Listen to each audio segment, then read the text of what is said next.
Bonjour, alors je suis le professeur Saleh.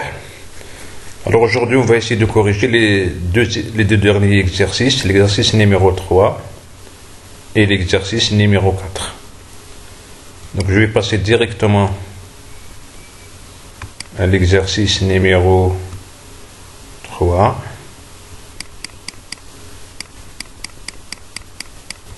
Voilà. Donc la semaine dernière, ou bien la dernière fois, je vous ai passé la correction de l'exercice numéro 1 et l'exercice numéro 2. Ça on l'avait vu la dernière fois. Alors maintenant, je vais commenter l'exercice, la correction de l'exercice numéro 3. Alors ça c'est à la page numéro 15. D'accord ? Alors cet exercice, il s'agit d'étudier le contact entre un système et un thermostat. Donc un système thermodynamique qui peut être un gaz, qui peut être un solide, qui peut être un liquide, et un thermostat. C'est quoi un thermostat? C'est un autre système mais qui garde la même température. Donc la température elle est constante. Par exemple, si vous prenez un four et vous avez programmé la température à 120 ou bien 160 degrés, et bien la température 160 il va rester constante quel que soit ce que vous mettez dedans. Vous mettez un poulet, vous mettez du pain, vous mettez je ne sais pas quoi. Donc la température elle ne change pas, c'est un thermostat. Alors c'est quoi la différence entre cet exercice numéro 3 et l'exercice numéro 2? Alors l'exercice numéro 2, qu'est-ce que vous avez?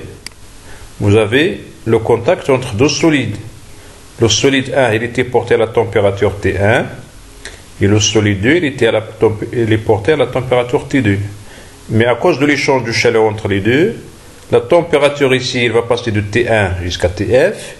Et la température de celui-là, il va passer de T2 à TF. Donc les températures, elles sont variables. Alors dans l'exercice numéro 3 que je vais vous présenter tout de suite, vous avez un système et l'autre, c'est quoi? C'est un thermostat. Donc la température T2 pour le thermostat, elle va être comment? Constante.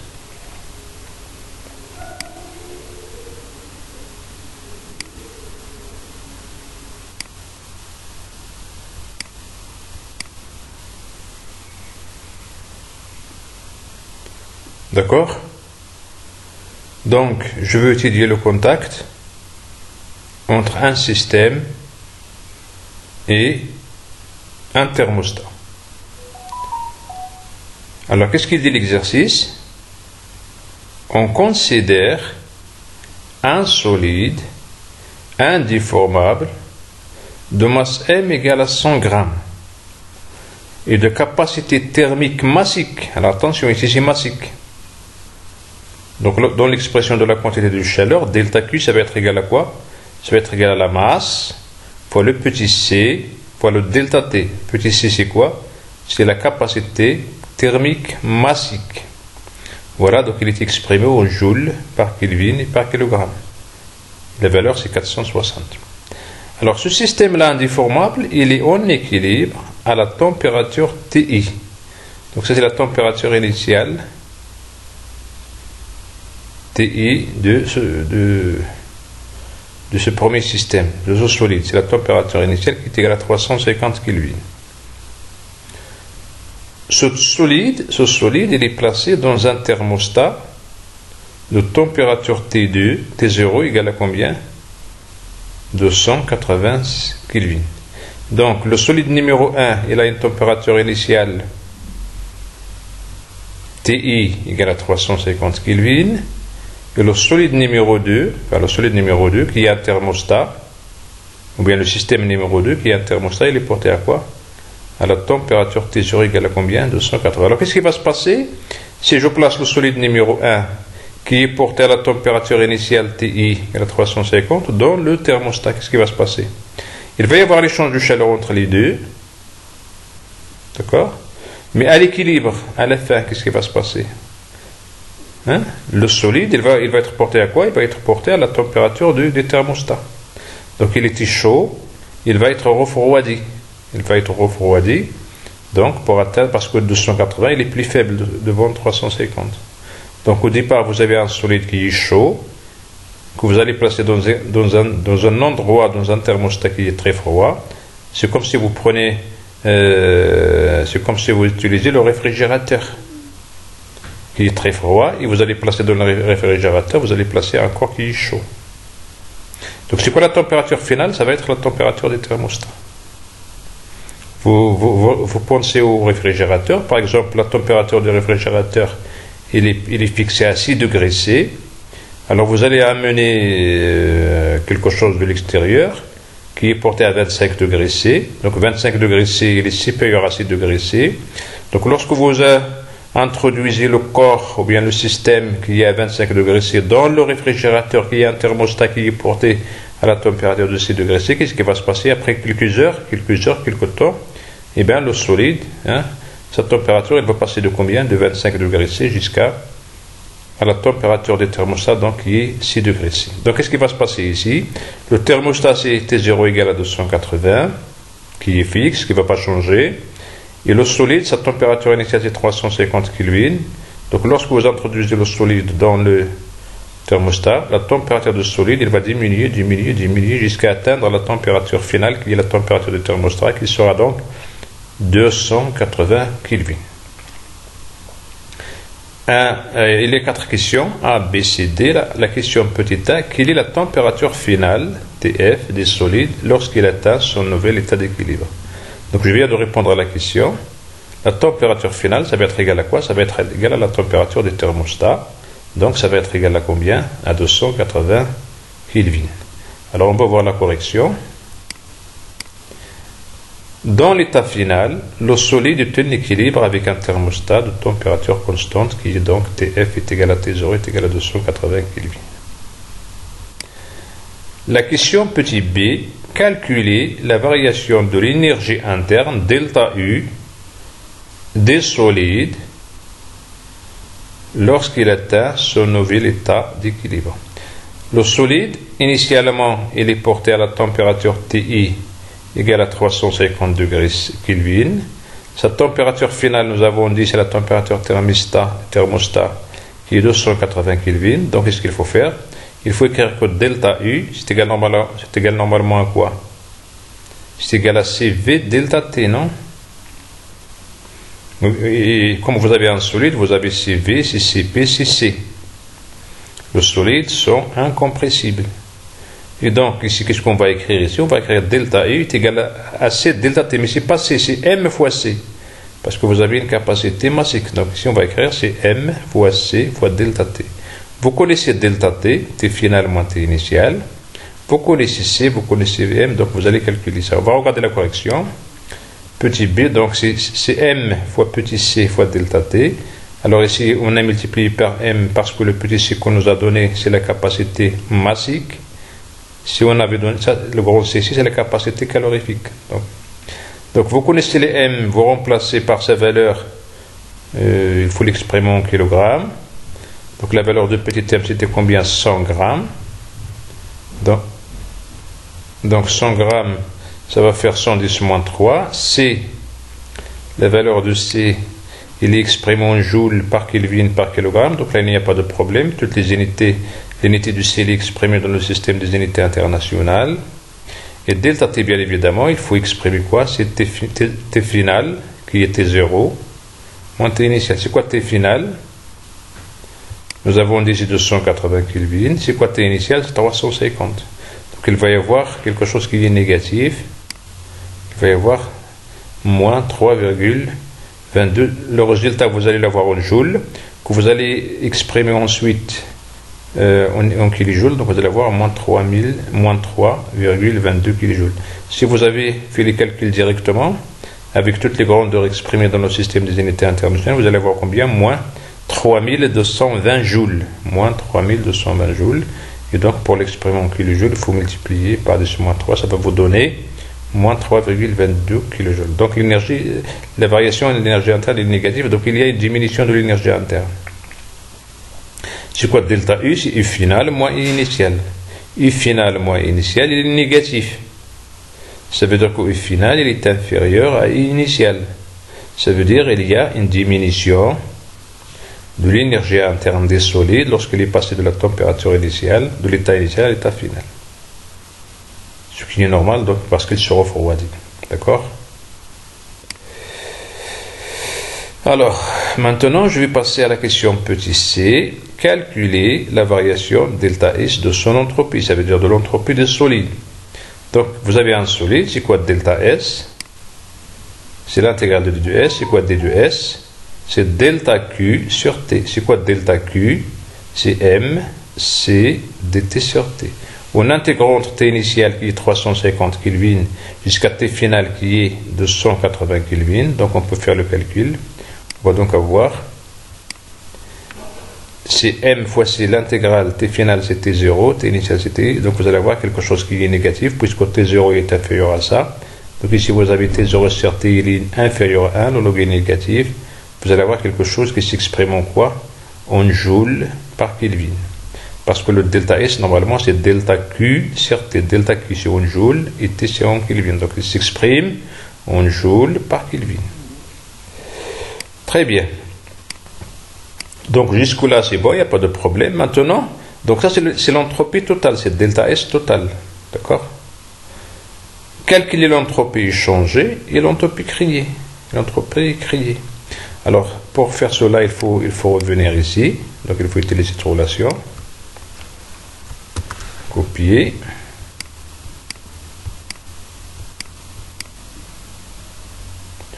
Voilà, donc il faut faire comme ça. Que je vais prendre ici. Ou bien ici.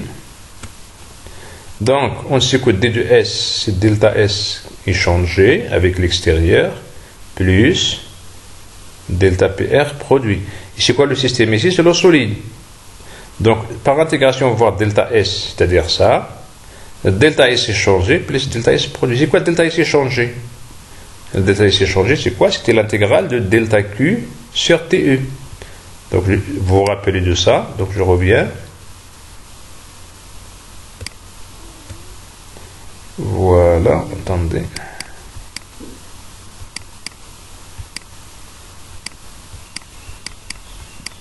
Voilà, delta S échangé, c'est delta Q sur TE. C'est quoi delta Q? C'est la quantité de chaleur élémentaire échangée par notre système, ça veut dire le solide de notre cas, avec l'extérieur. Et c'est quoi l'extérieur? C'est le thermostat, d'accord? Et la température de thermostat, c'est quoi? C'est TE, c'est T0. L'extérieur des solides, il a le thermostat, et la température du thermostat, c'est T0. Donc ça va être égal à quoi? Notre delta Q échangé, c'est l'intégrale de delta Q sur T0. T0, c'est-à-dire la température du thermostat, parce que notre solide se trouve dans le thermostat. D'accord? Voilà. Donc, delta S échangé, c'est delta Q sur T0, et par intégration, on va voir échanger, donc on va voir Q sur T0. Q sur T0. Ici, quoi, Q, hein, c'est la quantité de chaleur échangée entre le thermostat et l'extérieur. Donc, c'est l'intégrale de delta Q. Donc, c'est l'intégrale de MC dt, c'est-à-dire, c'est MC T0 moins DTI. D'accord? Donc, c'est quoi Q? C'est l'intégrale de delta Q. Et c'est quoi delta Q? C'est MC dt. C'est comme ici, c'est MC dt. MC dt, T0 il est constant, donc vous allez avoir MC sur T0 qui est constant, et l'intégrale de dt entre TI jusqu'à T0, ça va faire MC T0 moins TI. Donc delta S total, il est donné par cette expression, S échangé, il est donné par cette expression, donc vous connaissez delta S et vous connaissez S échangé, vous allez en déduire l'entropie créée. Et c'est quoi l'entropie créée? Ça va être quoi? Delta S, c'est-à-dire cette quantité-là, qui est donné ici, moins S échangé, c'est-à-dire moins cette quantité. Vous connaissez toutes les grandeurs que vous avez ici, vous allez calculer. Alors, delta S total, nous avons ici moins 10,3 joules par Kelvin.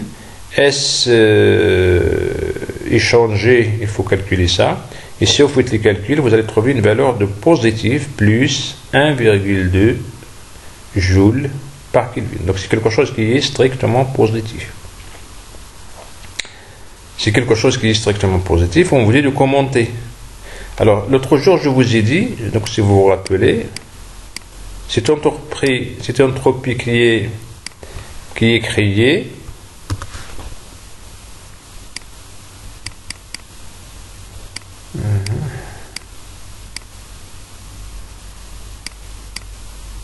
Cette entropie qui est créée, ou bien produite, c'est la même chose. S'il est strictement positif, la transformation elle est irréversible. S'il est égal à 0, la transformation elle est réversible. Il ne peut pas être négatif. Si on avait trouvé quelque chose qui est négatif, c'est que la transformation elle est impossible. Donc ici, numériquement, on a trouvé quelque chose à plus strictement positif. Ça veut dire qu'on est dans cette situation-là. Et donc, il s'agit d'une transformation irréversible. Et ça, c'est normal, car il y a une homogénéité de température de l'état initial et l'état final. C'est normal. L'état initial des solides, c'était 350 degrés C. L'état final, c'est 280 Kelvin. Enfin, 350 Kelvin. Et l'état final, c'est 280 Kelvin. Donc, c'est impossible de revenir spontanément à l'état initial. Donc, c'est bien évidemment, il est tout à fait normal d'avoir une transformation irréversible. D'accord ? Voilà, donc ça c'est la correction de l'exercice numéro 3. Donc là, alors c'est quoi la différence entre l'exercice numéro 1 ?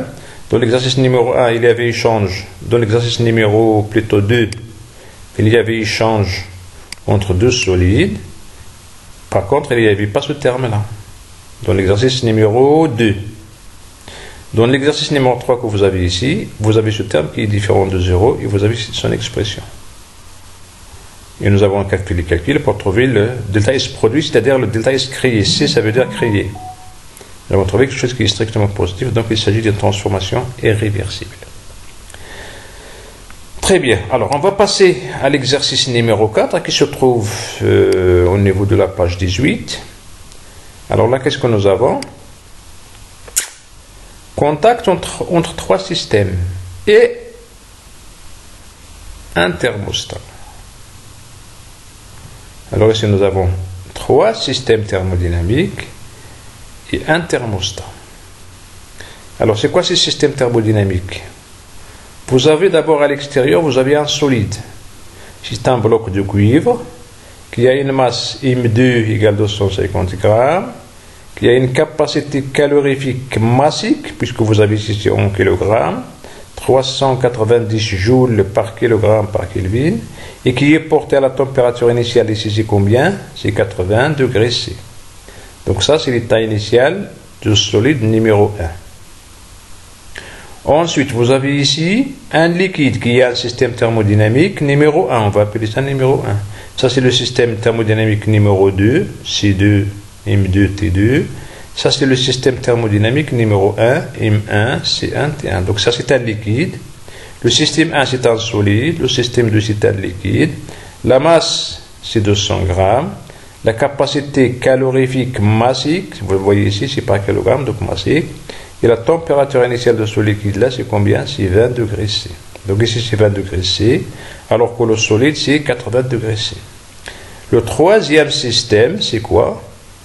C'est le récipient, donc la paroi, qui contient le liquide. Par exemple, ça peut être une casserole. Alors, vous voyez qu'il a une capacité calorifique de combien ? 150 joules par Kelvin. Ici, il n'y a pas de kilogramme. Donc ici, on va parler de quoi ? De la capacité calorifique. Ça veut dire que la quantité de chaleur qui est 3, ça va être égal à C3 delta T. Ici, la quantité de chaleur qui est 2, ça va être égal à quoi ? Et Q1, ça va être égal à quoi ? M1, C1 delta T. Ici, la quantité de chaleur pour le solide 2, le système numéro 2, ça va être égal à quoi ? M2, C2 delta T. D'accord ? Par contre, là, il n'y a pas de masse. Donc, on va prendre directement C3 delta T, puisque c'est joule par Kelvin. Il n'y a pas de kilogramme. Donc, ça, ce sont les trois systèmes. Vous avez celui-là, vous avez celui-là, vous avez celui-là. Et c'est quoi le thermostat ? Le thermostat, ça va être l'extérieur, peut-être. Ça va être l'extérieur, on va voir. Donc, ça va être l'environnement, tout ce qui entoure le système-là. Et la température de l'extérieur, c'est combien ? On va voir l'exercice.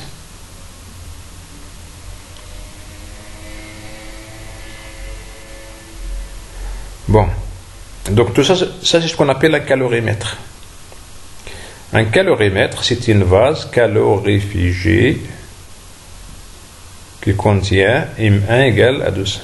Donc ici, c'est la description du liquide. M1 est égal à 200 g de liquide de capacité massique C1 à la température T1. On y plonge, donc on va prendre le morceau de cuivre, on va le mettre ici, qui est très chaud. On y plonge rapidement un bloc de cuivre de masse M2, C2, prêt initialement à la température T2. Alors vous avez quelque chose qui est chaud, 80 degrés, que vous allez placer dans un liquide qui est froid, 20 degrés, qu'est-ce qui va se passer? Il va y avoir un échange de chaleur entre quoi et quoi? Entre le cuivre et le liquide et la paroi. C'est quoi la température initiale de la paroi? Ça va être la température du liquide. D'accord? Si le liquide il est porté à une température de 20 degrés C, c'est quelle serait la température de la paroi? Puisqu'il est en contact avec le liquide, donc la température initiale de la paroi, ça va être quoi? Ça va être quoi? Ça va être la même que celle de l'eau, c'est-à-dire 20 degrés C. Donc il va y avoir un échange de chaleur entre le bloc de cuivre qui est très chaud et l'ensemble liquide plus paroi qui est initialement porté à la température de 20 degrés C. Donc il va y avoir l'échange de chaleur. Donc ce système-là, il va s'échauffer et ce système-là, il va se refroidir.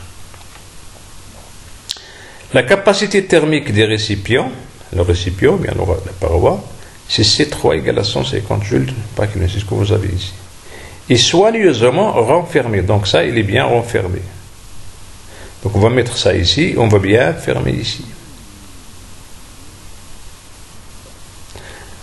D'accord? Et donc ici, qu'est-ce qu'on va prendre comme système? Le liquide, le cuivre et la base. Donc ça, c'est notre système. Deux questions. Déterminer d'abord la température d'équilibre. Ce corps, il va être chaud, il est chaud, il va le placer dans quelque chose qui est froid, le liquide. Après un certain moment, il va y avoir une température finale qui est comprise entre la plus petite température 20 degrés et 80 degrés. Donc on va voir quelque chose, une température finale qui est comprise, il est supérieur à 20 degrés C, il va être inférieur à, ça peut être 30, ça peut être 40, ça peut être 50, ça peut être entre les deux, ça peut être, voilà. Comment on va faire? On va faire toujours la somme de QI égale à 0. Q1 plus Q2 plus Q3 égale à 0. Alors ici, vous avez quelque chose qui est calorifugé. Qu'est-ce que ça veut dire? Une base calorifugée. Ensuite, on vous a dit qu'il est soigneusement renfermé. Ça veut dire soigneusement renfermé. Calorifugé, ça veut dire c'est quelque chose qui ne permet pas l'échange de chaleur avec l'extérieur. Donc il n'y aura pas d'échange de chaleur avec l'extérieur. Puisque vous avez ici une vase, c'est un calorimètre. Un calorimètre, son rôle c'est d'empêcher l'échange de chaleur avec l'extérieur. Donc il va y avoir seulement l'échange de chaleur entre le bloc de cuivre, le liquide et la paroi, mais pas avec l'extérieur. Donc on va écrire Q1 plus Q1 plus Q2 plus Q3 égale à 0. D'accord? Ça c'est pour la première question. Et c'est quoi Q1? C'est quoi Q1? Ça veut faire quoi? M1, C1, delta T. C'est quoi delta T? C'est T final moins T1. C'est quoi Q2? C'est M2, C2, delta T. C'est quoi delta T? T final moins T2. C'est quoi Q3? C'est C3 delta T. S'il n'y a pas de masse, c'est C3 delta T. C'est quoi delta T? C'est T final moins T initial de celui-là qui est égal à combien? À 20 degrés C. Donc on va voir ceci. Voilà, donc toujours la somme des Q égale à 0. Alors pour le liquide, ça va faire M1, C1, T final, ou bien T équilibre, moins T1. Pour le cuivre, ça va faire M2, C2, T final, ou bien T équilibre, moins T2. Et pour la base, ça va faire C3, T final, ou bien T équilibre, moins T1. Et vous faites ça égale à 0. Alors ici, bon, on a calculé ça, on a trouvé ça. Donc si vous faites ça égale à 0, ça vous permet de chercher, de trouver l'inconnu. C'est quoi l'inconnu? C'est TE. Donc ça vous permet d'avoir ça vous permet d'avoir une température de 27,16 degrés C. D'accord? Donc vous pouvez vérifier que cette température elle est bien comprise entre 20 degrés et 80 degrés. Nous avons dit tout à l'heure que la température finale doit être supérieure à la plus petite qui est 20 et inférieure à la plus grande 80. Et alors là, les calculs nous ont donné, en fonction bien évidemment de la masse et des capacités calorifiques, nous avons trouvé une valeur de combien? De 27,6 degrés. C'est bien évidemment, vous allez refaire ces calculs, d'accord? Vous allez le refaire. Alors ensuite, la deuxième question, calculer la variation globale d'entropie au cours de cette opération. Donc le delta S de tous les systèmes. Bien évidemment, le delta S ici, si on utilise le deuxième principe de la thermodynamique, ça va être égal à quoi? Ça va être égal à delta S échangé plus le delta S créé. Comme il n'y a pas d'échange de chaleur avec l'extérieur, puisque ici vous avez une vase qui est calorifigée, il n'y a pas d'échange de chaleur, donc le delta S échangé avec l'extérieur, ça va être égal à quoi? À 0. Et qu'est-ce qui va rester? Il va rester donc le delta S produit. Il va rester le delta S produit. D'accord? Il va rester le delta S produit. Il va rester le delta S produit qui est égal à 0.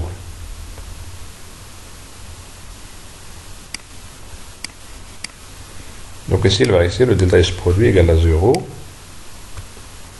Non, le delta S échangé égal à 0. Donc qu'est-ce qui va rester? Il va rester le delta S total égal à le delta S produit. Donc ici, comme dans le deuxième exercice, je pense, ou bien le deuxième exercice, ce terme-là, il va être égal à 0. D'accord? Donc je le fais comme ça, je vais le barrer.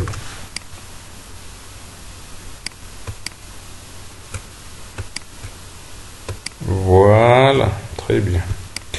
Je vais enregistrer ça.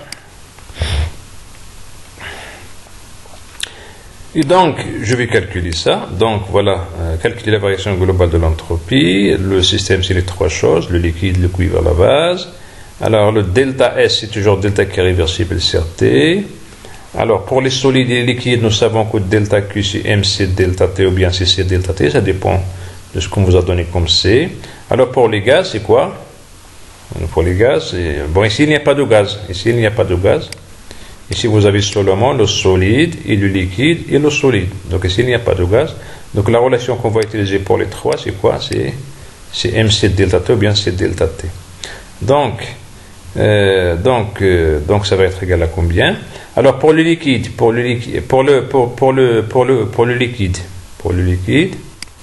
le système numéro 1, le liquide, c'est quoi le delta S? C'est l'intégrale de delta Q sur T. C'est quoi delta Q? C'est M1, C1, dt sur T. D'accord? Donc c'est M1, C1, dt sur T. D'accord? Donc pour le cuivre, pour le liquide, ça va faire M1, C1, dt sur T. Voilà, donc dt sur T. M1, voilà la formule générale. C'est M1, C1, dt sur T. Donc voici la relation. Donc ça va faire log. Alors pour le liquide, la température elle varie entre quoi et quoi? Pour les liquides ici. Pour les liquides, la température elle varie entre T1 jusqu'à TE, ou bien T final. Donc pour le liquide, vous remplacez M par M1, vous remplacez C par C1, et donc vous allez voir l'intégrale de T final moins T initial, c'est-à-dire T1. Pour le cuivre, c'est la même chose. Vous allez remplacer M par M2, vous allez remplacer C par C2, et vous allez remplacer T initial par T2. Pour la paroi, ou bien la vase, il n'y a pas de M. Vous allez voir seulement ds est égal à CDT. Pourquoi il n'y a pas de M? Parce que, regardez la valeur numérique, il n'y a pas de kilogramme moins 1, il y a seulement joule par Kelvin. D'accord? Donc il ne faut pas multiplier par la masse. D'ailleurs, on ne vous a pas donné la masse. Et donc, pour la vase, ou bien le récipient, vous allez avoir C dt sur T. Donc, il n'y a pas de M, ça va faire C log de TE sur T initial. Log de TE, c'est quoi T initial? C'est la même température que l'eau, T1, T1. Bien, le liquide, c'est la même chose. Et donc, vous faites ça, plus ça, plus ça. Cette valeur, plus cette valeur, plus cette valeur, ça va vous donner quelque chose qui est comme ça. Donc, c'est le delta S total. 1,58 joules par Kelvin. Alors, bien évidemment, cette quantité de delta S, comme on vient de le dire ici,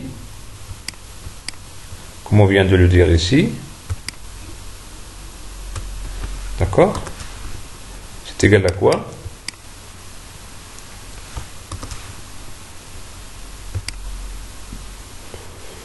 Non, c'est pas ça.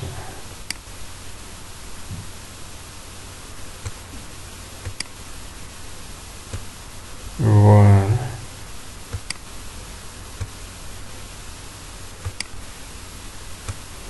Voilà.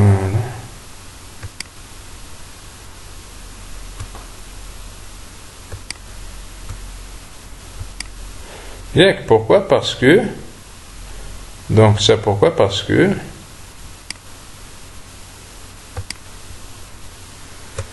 qu'il n'y a pas d'échange de chaleur avec l'extérieur, donc ce terme va être égal à 0. Donc le delta S total, c'est seulement le delta S produit. Et comme le delta S total il est positif, strictement positif, ça veut dire que le delta S il est strictement positif. Et nous avons dit que lorsque le delta S produit ou bien créé, il est strictement positif. Donc il s'agit de quoi? Il s'agit d'une transformation irréversible. Si nous avions trouvé égal à 0, eh bien on va dire il est comment? C'est une transformation qui est réversible, mais ce n'est pas le cas.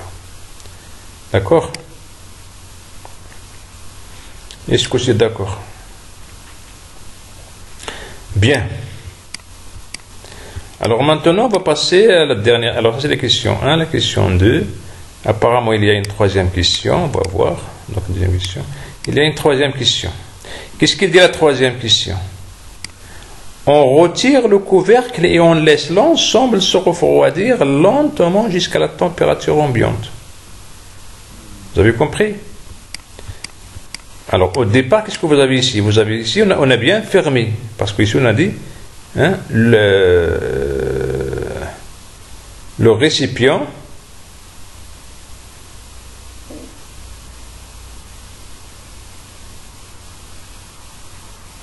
il est soigneusement renfermé.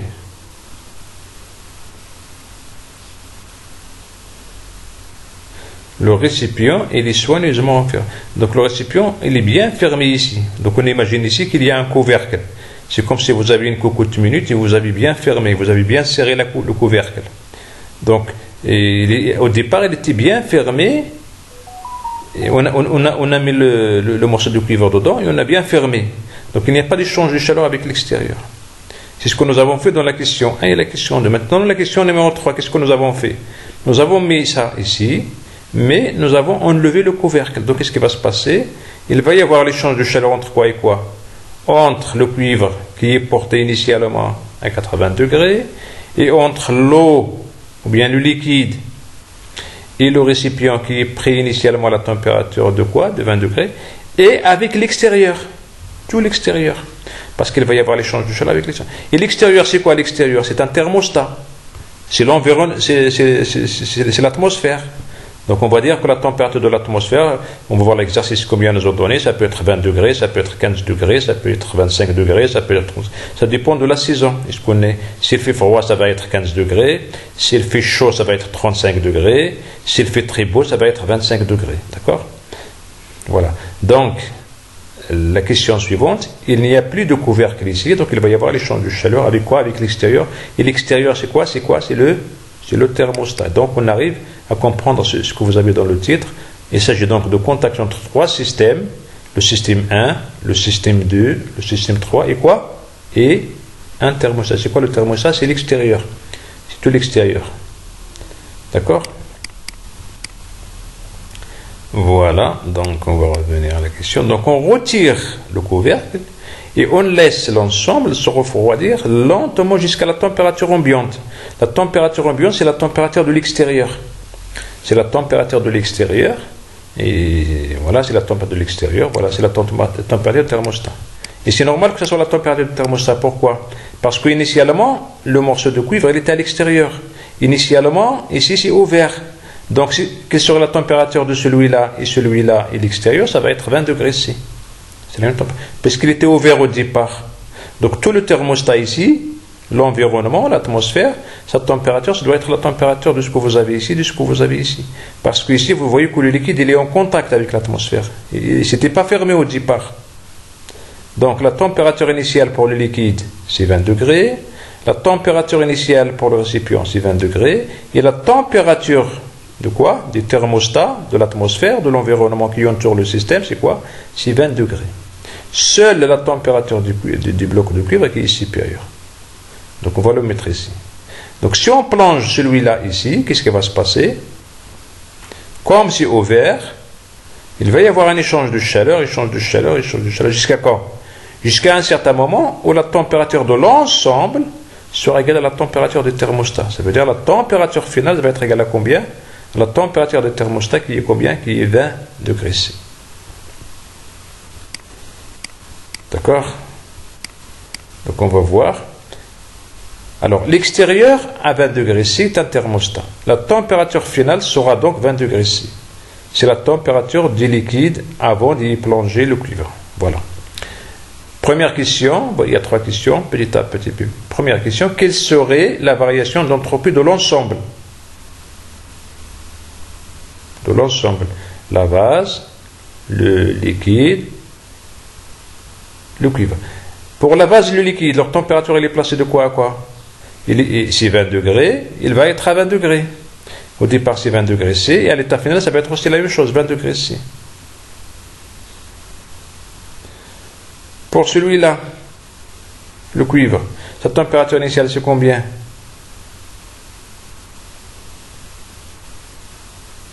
C'est combien? La température initiale, c'est 80 degrés C, et la température finale, ça va être combien? 20 degrés C. Donc, ça va être égal à quoi?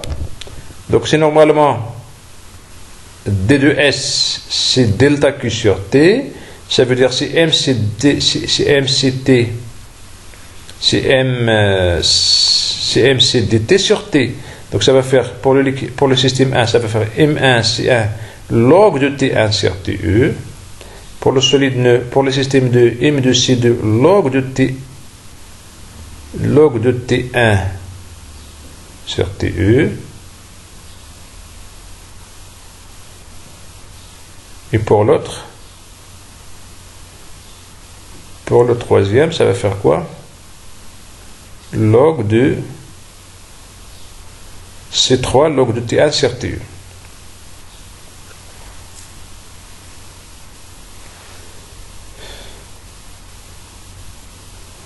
« 817.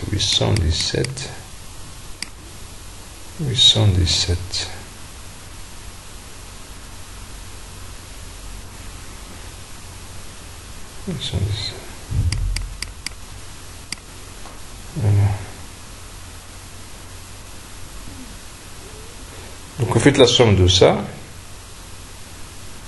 et vous divisez. Alors T1 c'est combien? Nous avons dit c'est 20 degrés C. T final. T final c'est ça. T final c'est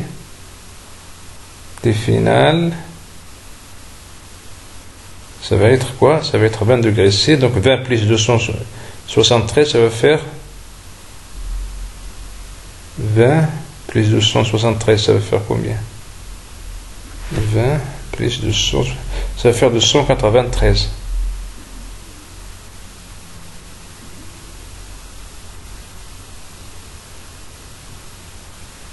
Sur TE. Alors là, c'est pas très clair. Attendez, variation de l'entropie lors du transfert thermique.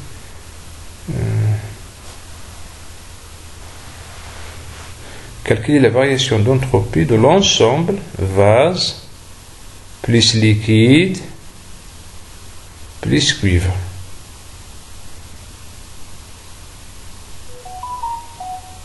Oui, alors, bien évidemment, c'est la même température. Pourquoi?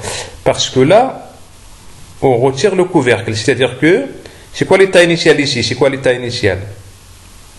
L'état initial, c'était l'état final dans la deuxième question.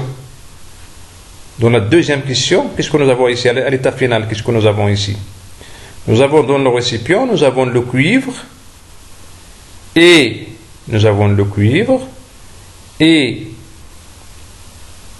le liquide, et le récipient qui sont portés à la température finale TE.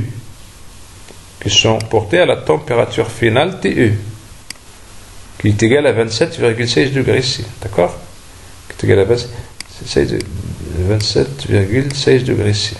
Maintenant, donc, c'est quoi l'état initial ici? L'état initial, c'est que l'eau solide, enfin le cuivre, plus le liquide, plus le récipient, ils étaient fermés, ils étaient enfermés dans le récipient, mais c'est quoi la température initiale? Ça va être TE, qui est égal à 27,16 que nous avons calculé tout à l'heure. D'accord? Donc ça c'est donc TE c'est la température initiale pour les trois. TE c'est la température initiale pour les trois. TE c'est-à-dire c'est 27,16 degrés C. Alors si on ouvre le couvercle, qu'est-ce qui va se passer? Bien évidemment TE c'est 27 degrés C. L'extérieur c'est combien? C'est 20. Donc le système il va se refroidir.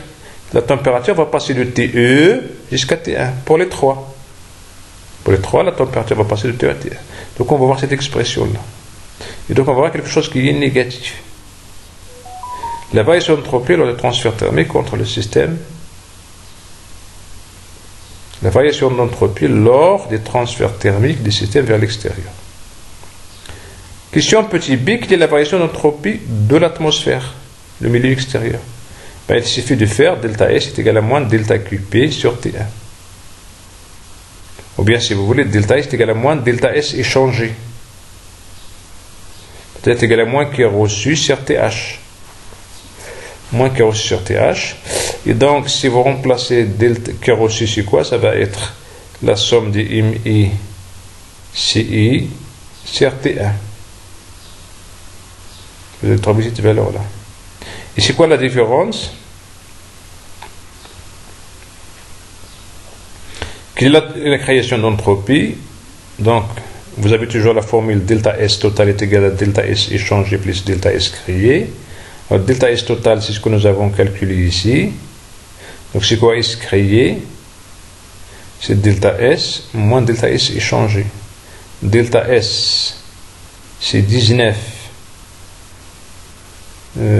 C'est 19, voilà, c'est delta S, donc delta S c'est ça. Et S échangé, c'est quoi? Ça va être moins 19, et donc vous allez trouver quelque chose qui est strictement positif. Il s'agit donc d'une transformation irréversible.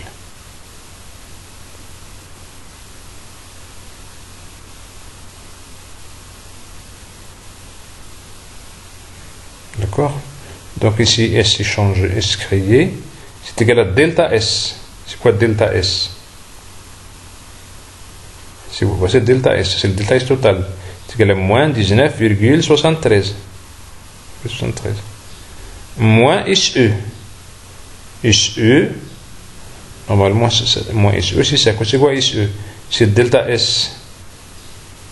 C'est moins delta S échange. Donc il y a un moins ici. Avec le moins, si vous le multipliez ici, ça va faire moins, ça va faire plus. Donc moins delta S ici, c'est égal à ça. D'accord? Voilà donc. Donc là, c'est la fin de l'exercice numéro 4. Je vais m'arrêter là. Voilà, donc à la prochaine.